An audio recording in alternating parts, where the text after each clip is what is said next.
ত্রিপুরা রাজ্যে যত বেশি উন্নয়নের কাজ হচ্ছে তত বেশি প্রশাসনের আধিকারিকদের মধ্যে কনফিডেন্স ডেভেলপমেন্ট হচ্ছে। ২৭,০০০ কোটি টাকা বাজেট থেকে এবার ৩২,০০০ কোটি টাকার বাজেট করা হয়েছে। ত্রিপুরার মতো একটা ছোট্ট রাজ্যে একসঙ্গে ৪,০০০ কোটি টাকা বাজেটে বৃদ্ধি করা হয়েছে। তার জন্য প্রধানমন্ত্রীর প্রশংসায় পঞ্চমুখ হলেন রাজ্যের মুখ্যমন্ত্রী ডক্টর মানিক সাহা। রবিবার সিভিল সার্ভিস অফিসার্স ইনস্টিটিউটের ভিত্তিপ্রস্তর স্থাপন করেন মুখ্যমন্ত্রী ডক্টর মানিক সাহা। উপস্থিত ছিলেন রাজ্যের মুখ্য সচিব জে.কে. সিনহা সহ প্রশাসনের অন্যান্য উচ্চপদস্থ আধিকারিকগণ।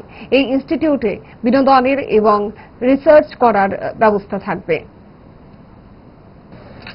যত কাজ হচ্ছে তত বেশি কনফিডেন্স ডেভেলপ করছে। তারপরও আমাদের ২৭,০০০ কোটি টাকা আমাদের বাজেট ছিল, সেই জায়গায় ৩২,০০০ কোটি টাকা হয়েছে। একটা ছোট রাজ্য, তারপরে আমরা সেই জায়গায় এক জাম্পে আমরা প্রায় ৪,০০০ কোটি টাকা আমরা বেড়েছে। সেটা একমাত্র মাননীয় প্রধানমন্ত্রী নরেন্দ্র মোদীজি সেটা দেখছেন, বুঝছেন যে কাজের কাজ ত্রিপুরাতে হচ্ছে, তবেই একটা বিরাট একটা জাম্পে আমরা সেইখানে দিতে পারি। আমি আশা করি আপনারা যেভাবে কাজ করছেন, এখানে ইনস্টিটিউট হবে, এখানে বিনোদনের ব্যবস্থা থাকবে, রিল্যাক্স করার সুবিধা থাকবে, সব থাকবে। আর বিশেষ করে যারা